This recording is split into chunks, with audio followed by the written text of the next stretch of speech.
This is Ion Hong Kong with Key. And this is Harminder, and we'll be discussing the top news for the week involving Hong Kong and China.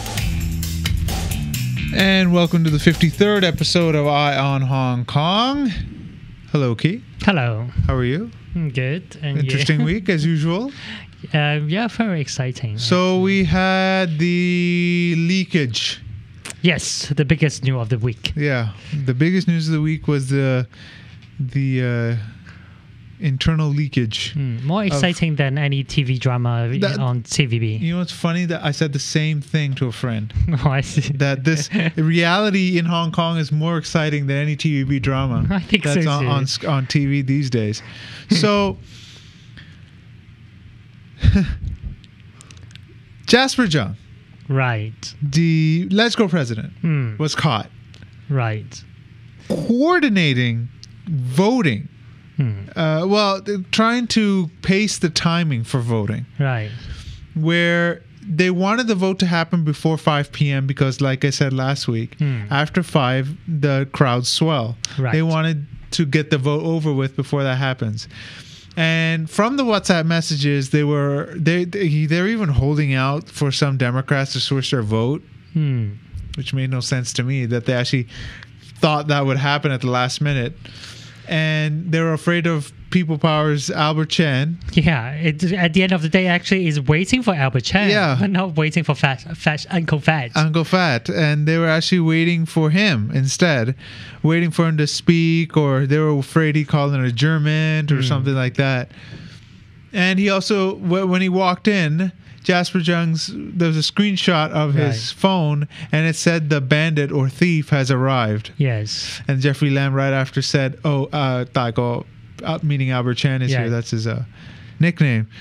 So he's even, calling him insulting names. And he's supposed to be the impartial president of LegCo. Well, I think his impartiality has ruined a long time ago by himself. Because do you remember? I don't remember which incident is that, but he did actually said something like, I think that he didn't turn off the mic at that time, and then he said, yeah, and then he said something like, when you guys come back, then move. It means that they would. He asking the pro-establishment legislator to do something to stop these people to having this filibuster at that time. Oh, really? Okay. So basically, it's not the first time that he coordinate with the. That wasn't widely reported, though, was it? It's widely reported at that time, yeah, and it's mentioned again because of this time. I see. So clearly, his impartiality is not there. Well, it's just so obvious now. This time, now it's very obvious, but he says he's done nothing wrong, that hasn't broken the rules of procedure. How can that be? Exactly. You are actually giving tips to the pro-establishment camp. You shouldn't even be in that WhatsApp group in the first place. Right. If you were in another WhatsApp group with the Pandems, giving him advice, it's still wrong. Right. But still, then I could say, well, at least you're being impartial about it. Right. Now he's proposing that too, actually. No. He just proposed that today. No, I mean, even if he does, that's not fair. That's true. Okay? It's too late now. Oh, so hey, I want to join your WhatsApp group. Be like him and long hair. That's it. And long hair will probably just make fun of him doing the whole thing. It wouldn't even be it wouldn't matter. Right. It's not like he's going to give him tips. But reading these messages, and then I think the first batch of these messages got leaked out in the morning. Yes. And then, by Oriental Daily. Yeah, by Oriental Daily. And then when you read all these messages, then you find someone who's quite surprisingly sensible. That is Trigan, Dr. Trigan. He said, actually, he mentioned in the chat what he said sensible and Trigan. He said, be careful because these reporters has a very powerful camera lens, and then probably they can. It wasn't being sensible. It's sensible advice, right? Well, it is. If I was in LegCo, my phone would have a filter that would not be able to see from anywhere but my vantage point, and that'd be the first thing. And second, I wouldn't use WhatsApp. What's wrong with these? By the way, I put this up on our Facebook. Did you notice what the #1 free app is this week? Telegram. But I think it doesn't matter whether you're using WhatsApp or Telegram or Signal. Well, if somebody releases it, yeah. But you can set self-destruct timers only and stuff. In the secret chat group. Only in the secret chat group, yeah. But not in the group chat. No, in a group chat, can't you do a timer? No, you can't. I tried it. Okay. So he tried it. But I'm sure this feature will come somewhere down the line. The problem is you can't do a secret chat with group chat. Because you can't end encryption. You can only have one way. Right. But it's still the infrastructure is actually more secure than WhatsApp. That's true. Okay, so I'd still use that over WhatsApp. And if you are in the secret chat group, then if anyone who tried to screen cap that, you got the notification as well from the Telegram. So it's a better program. Yeah, well, yes, but if there is a traitor, then there's always a traitor to use that. Who's the traitor? Oh, that's the fun part then. Yeah. And of course, this is only the first episode of. It wasn't hacked. It was leaked. Yeah, somebody gave the transcript to Oriental Daily. And Oriental Daily has a very good programming, I would say, because first then they release only one batch of this, and then in the afternoon the second batch of the messages, and then in the midnight of Tuesday. Okay. And then they released the last batch, that is the messages between the NPCC delegates, and it's quite funny to see that they really angry. Yeah, they were extremely upset by the botched walkout. Yeah, that explained a lot why Regina cried the day after that. Oh man, yeah, because but then somebody else messaged her from the Beijing government and licked her tears and said, "It's okay, baby, everything will be okay." Well, not in those words, but you believe that? Do you believe that they would say, "Oh, is it really okay? Just accident, just technical problem of you guys. It's okay." I don't believe the communists will let them go that easy. I don't know. They were at the liaison office this week as well. And Zheng Xiaoming, the liaison office head, seems to have been very friendly, and even called on people not to conduct a witch hunt on who leaked the WhatsApp messages, but also asked the person to stop it. And he's even proposing talking to the Pandems and inviting them to their parade for, I don't know, what was it, World War II commemoration. But don't you think that the Zhang Xiaoming, he will also be the one got blamed from the CCP? He's actually the one who's in charge of all the matters of Hong Kong, and now he having this problem. I Article 22 said that's not possible. Of course, yeah, he stated that quite clearly. Yes. But last week, the first thing these pro-establishment wanted to do is that they go to the liaison office immediately. Well, first they gave a press conference. We effed up, and then they all bolted to the liaison office, catching the first car to go there. Yeah, half of them. Then we're sorry, we screwed it up. Right, and then they came back, and then they explained to the Hong Kong people exactly what happened. Yeah, So who's the one who leaked the messages? A lot of people actually pointed the finger at Paul Tse. Why? The Beijing Superman. I don't know, but for some reason he seemed to be some sort of likely culprit. Well, I don't know, but wouldn't you think it'd be Liberal Party? Probably not, because... Well, no, James Teen was kind of angry. Yeah, he said the one who leaked the messages is worse than a pig, because before he posts out a picture of a pig to say that those pro-establishment people are like pigs. Stupid, yeah. But then what about... pigs also eat their own feces. Anyways, so I don't think it's the Liberal Party at this moment, at least. Chen Yunhan for them not. If she that what's that? Oh, yeah, exactly. I wonder whether she's the one who's using her own WhatsApp. Because most people are saying that it's the assistant, actually. Yeah, there's that thing. An assistant could get... Because they have legislators' phones sometimes. Right. They could have leaked it if they were moles or angry or something. Maybe they got scolded by one of them after the vote and said, well, I'll show you, and got their phone and sent it to Oriental Daily. But at least Chen Yunhan, she's safe because she was inside the Legislative Council to vote. So she also cried, though. Well, everybody they like or to another put up a seem show. to have cried, yeah. But what to do with Jung Yak-sing? What to do with Jasper Jung? Should he be fired? Should he just apologize and just let the year go through? Because we also have to look at his past work. I would say at least 80% of it has been quite impartial. Even during the vote, he showed that he didn't pull favors. Right. Where he didn't try to BS his way through to somehow block it himself. Or he actually during the voting he told one of the establishment that's Jeffrey Lam, right, that he wouldn't stop the voting because of his request. Yeah. To wait for the bell had started for voting. Yeah, that's 5 minutes, and then Jeffrey Lang got up and said, "I need a 15-minute break." And he's like, "No, I've started the bell." But I think for pro pandem, they are also thinking about if not Jasper Jung, what if they appoint someone worse? Exactly. Could you imagine if Regina Ip was probably she would still put up a good show, but what about Priscilla Leung or Lan Sing? Oh, nobody would vote. No, would they seriously vote him in to make him like a clown? Right? Because I don't think he's very impartial, and he doesn't exactly follow the rules of procedure. He showed that during the vote on the Northeast New Territories Development, right? In that finance committee. If I were Pandem, I would vote him. He would never be able to be elected again.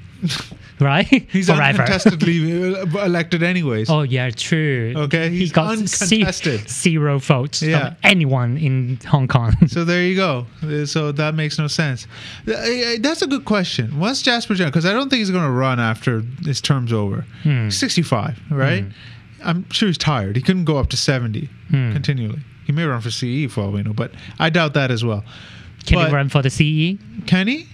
I think one of the speculation is that because someone saying that Jasper Jung will replace CY Leung for 2 years, and that's I've heard this nonsense before, but nobody's sourced a source. Nobody's got nothing. It's just speculation. Yes, it's speculation. It's mainly from online media and saying. Yeah, I read an economic journal, so no, I don't think that's going to happen. I think they'll let CY go through to 2017 and probably not allow him to win. But we'll see who they put him up against. A real opponent. Or are they just going to put up like a beard? Because the nomination committee, the rules of the nomination committee didn't change much, so it's very high chance that the Pandem can put in one person and then for what? And then I mean, for what? What I mean, didn't some people actually ask him for at least the Pandem should be able to run for the CE election? That is they can in this version. That is one of the goal for some people who say that they will support the political reform if they change this or some rules. Yeah, basically, like the nomination from 50 to like normal, something like 30 or 25 to start. Yeah, but they keep lowering it every time. But they can do it. They can do it with this system now. So now they can, but they can't win. They can never win. Not with a stacked voting committee. Election committee. It's totally stacked. They only receive their how to vote. Well, then again, I'm not sure about that, because if they received from Beijing how to vote, CY Leung wouldn't have gotten only 689 votes. It should have been higher, at least 800 something. So some people were clearly not listening to Beijing and were just doing, they supported Henry Tang at the time. Interesting. Yeah, that's true. Because think about it. If this nominating committee, because about 200 is about they vote Pandem, right? Their votes don't matter. But there's still 1,000, that block. If they really only listen to Beijing, the votes would have been 850, 875, something like that. Not look back out. Well, I think at that time no one knows about the who's the one that the Peking government would like to appoint at that time. Well, do you remember? I don't think it's going to be Regina Ebb now. I mean, maybe that's why she was really crying. Probably, but do you think that it's just not very serious, right? Well, you know what? There's also talk now about Carrie Lam. But she said that, we cannot trust that. She says no. What? She says no multiple times. So let's just say no, okay? She just wants people to back her. There's other names. There's Anthony Leung. Bernard Chan. Okay, so there are other names out there floating. And Bernard Chan hasn't exactly said no. Anthony Leung can't wait to get into that race. You can tell from his body language. And Regina Yip too. Oh, well, she's been trying since Siwa Leung and Henry Tang, and she didn't get the support at the time. I don't know if she will this time either. I think she still thinks that she will, and she will still run. Tree Gun should run. Anyways, so that wasn't the only piece of dramatic news this week. We had also the resignation of not anymore, but Civic Party legislator Ronny Tong. Right. Now, not only did he quit the party, he quits his seat because he said, I was voted in as a Civic Party member. It's only honorable that I also give up my LegCo seat because that's not the platform that I represent anymore. Right. Honorable. Okay. But his seat's vacated and there's still a year to go in his term. Now, he's proposed Alvin Young, his protege, to take his seat. It's coming up in the second half, by the way. Exclusive. Yeah. No, he's been interviewed by other media. By English media, okay? Okay, yeah, that's true. True. Alvin Young is who he wants, but Albert Chan of People Power is worried. Because in the geographical constituency right now, the Pan-Democrats hold a one-vote advantage over the pro-establishment, right? Where they are allowed to veto based on geographical votes, because a lot of stuff needs the approval of not only geographical but also functional constituencies. So even without Ronnie, they are now split, and Jasper John doesn't exactly vote. Well, who knows? Now that he's no longer impartial, right? He may say, "I feel like voting today." Here you go, right? So, what to do with this seat? Albert Chan says put in a heavyweight, right? Meaning an Audrey Yu, a Tanya Chan, or even a Margaret Ng. Okay, then definitely they can win back the seats. Sure, for that 1 year, but. Civic Party, like a lot of parties, have been going on this youth movement, right? And want to push for younger members. So it looks like they will run Alvin, and we'll ask him in the second half if it's still the plan. But the thing is that I don't think he will answer you, right? Well, I'll ask him. I'll ask him. Doesn't mean he has to answer me. He can answer me any way he wants. But it's our job to ask him. Okay. But then you also have to realize that this seat will be contested, by DAB, who has unlimited resources. And if that means DAB, probably no other pro-establishment will run except independents. I heard Letitia Lee of the Blue Ribbon Group will run because she thinks she has a lot of support. She says she's not pro-establishment, she's not pro-pan-democrat, she's independent. She's just horrible. She's just pro-terrorism. I can only say that, right? What she's doing is pro-dictatorship. Pro-dictatorship. Her dictatorship. But no, her intention is to run. Okay. Interesting. It will be very dramatic. She's creating a party. I think it's called the Justice League or something. It's a misrepresentation. The Justice League is also the DC Comics exactly group. So, is she Wonder Woman? Oh my God. People did make some parody. I wouldn't be surprised. Guys, netizens, go nuts when it comes to this. Yeah. And then apart from them, we also have the IONHK. Oh. And they also want to run. Who, Lao Fat? No. You'll be late. Probably they will hand in the application late as well. Exactly. They'll ask for voting to be delayed so he can be there. Wait for Faso. Wait for Faso, right? Oh, don't count the votes yet. Wait for Faso. Yeah, exactly. All right. But who the Hungi Cook run? Nobody knows who in the other than La Wang Fat and another guy with crazy hair. Yeah, exactly. That's the guy they are going. What's his name? I don't. Got Wei Lao Wei Kan. Okay.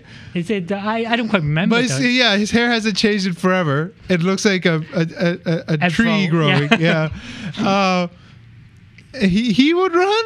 Well, he was the one that he said that the GOK will send someone to run, and he's the only one who known by the public to, have the popularity. Lao Fat's son now. What's his name? Have you ever Lao seen? Fat's son. Fat Jay. You make it up. I'm sorry. I don't know. Just guessing, right? I don't think so. But if he got the Hungi Cook seat uncontested, he wrote his own application. Apparently, is it secession? Yeah, exactly. This is monarchy. Exactly. Okay. He's probably going to take over his LegCo seat too. Okay. Okay. Well, they better stay in New Territories then.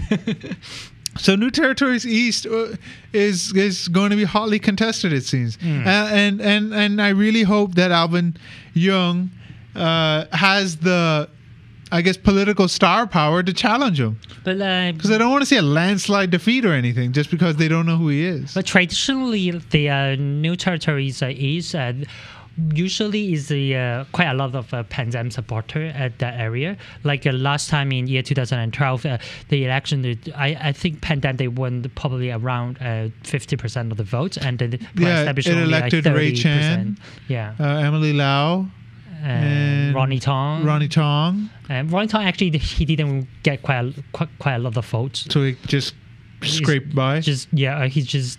See, that's the thing. Ronny Tong says that he wants to start this new middle of the road, moderate Pan Dem think tank that will probably evolve into a political party. But I don't think he has a support. He thinks he does. That's all. What do you mean? What do you mean? I thought quite a lot of moderate supporters in Hong Kong. There's moderate, but not his version of moderate. What do you mean by his version? His version of moderate is talking to Beijing all the time, trying to get communication, compromising a lot. But that's what they've been doing since 97. Clearly, Beijing is being belligerent when it comes to the one country, two systems policy, reinterpreting it, rewriting it, moving the goalposts, as they say. But I really don't think he has the support he thinks he has. Well, there is a minority, but it's not as big as the Civic Party's moderate.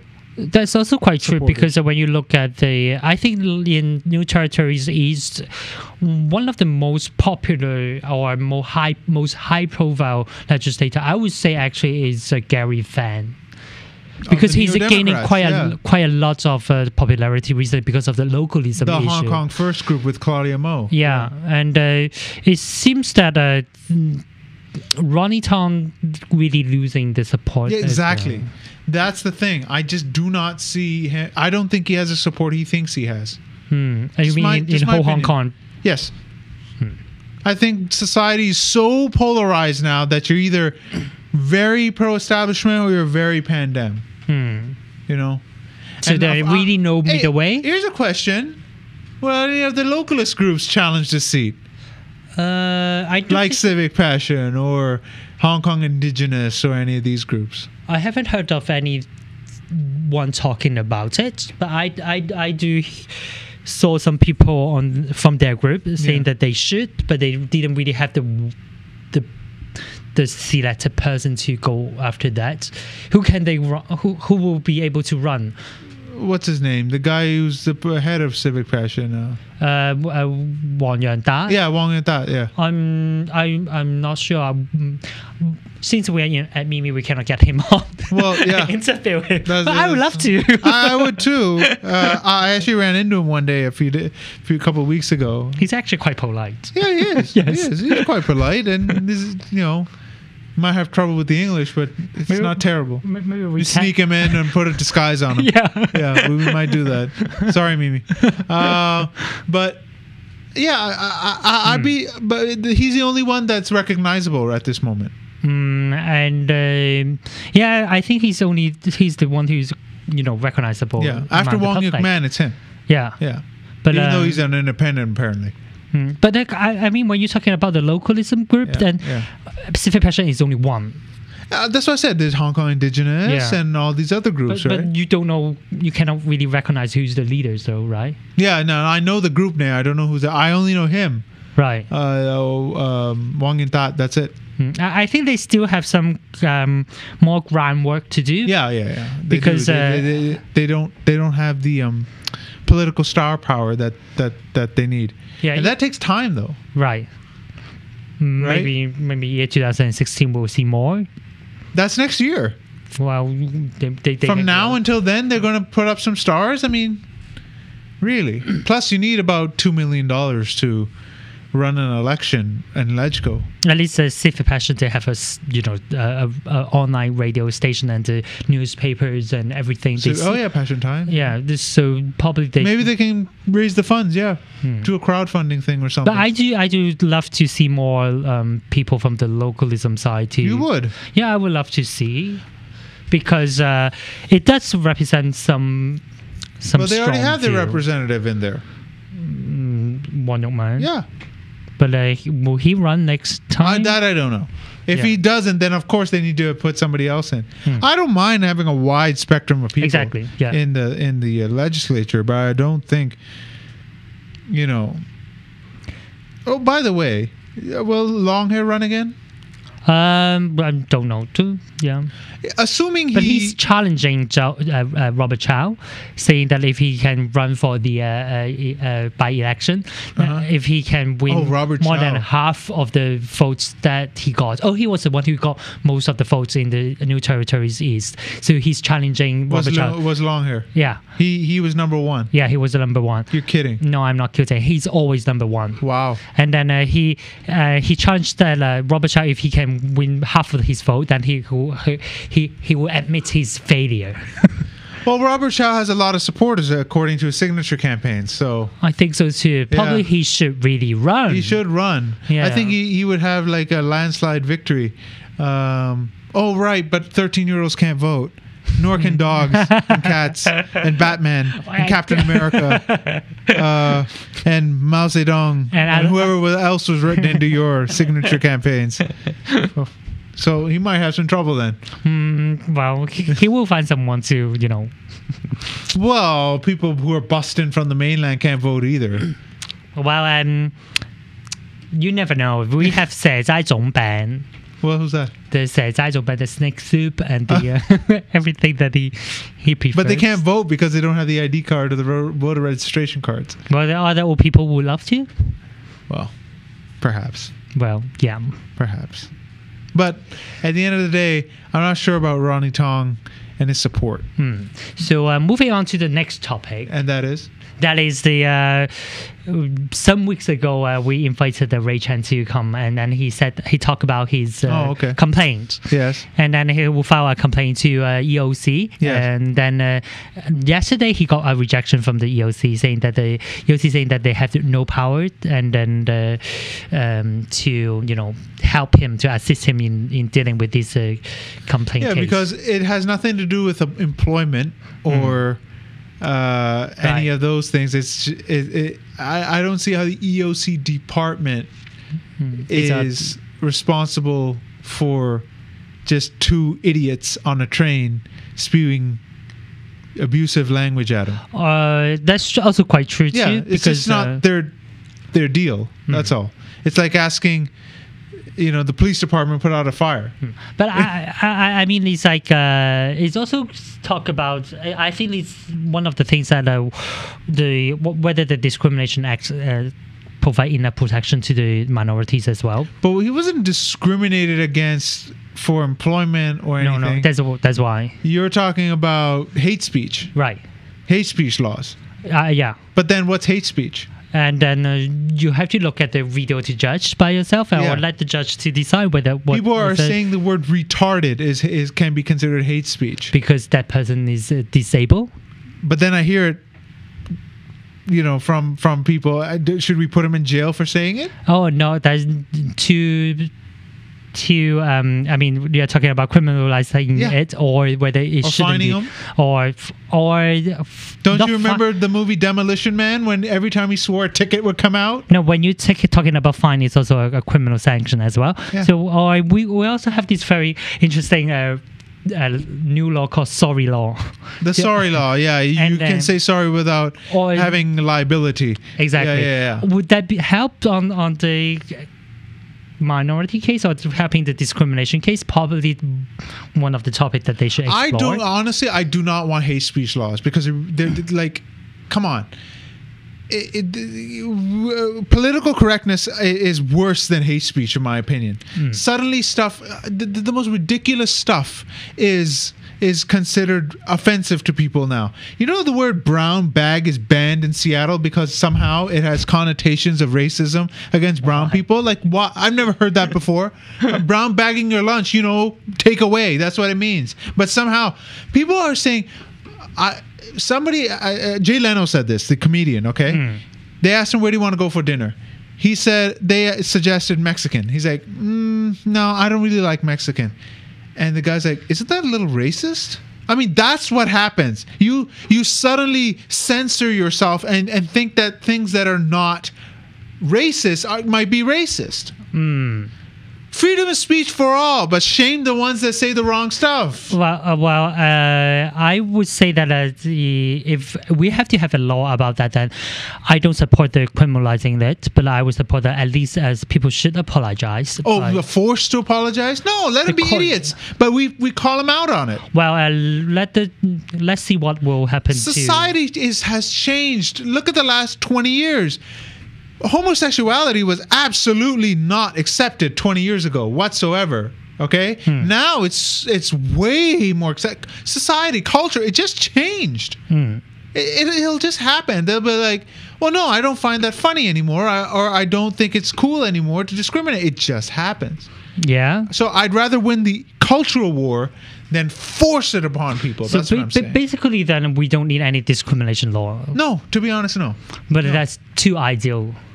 Sure, but you're living in the like I said before. Then. I would somebody quoted this, but I would rather live with the consequences of too much freedom and liberty than the opposite. So basically, if the next round of the consultation of the discrimination bill, you would just say that abolish all the discrimination act.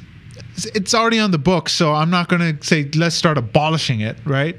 But I do not want it to go any further. You wouldn't support any other minority to have the same right, or they should have protected by the same law. They should have the same rights that everybody else does. But when we start saying that you must, then it's a slippery slope down to other things. It always happens. But of course, then for equality, then nobody should have the discrimination now. Everybody should be equal. Yeah, then we'll be equal then. Yes, we should be. Yeah. But we're not. Exactly. But having said that, the culture needs to shift. But we'll move on from this topic. It's divisive. It'll take forever, and we'll just leave it at that. But congratulations to US. Yes, congratulations to US. But there are legal ramifications for it. But that's for another time. We'll be back in the second half with Alvin Young.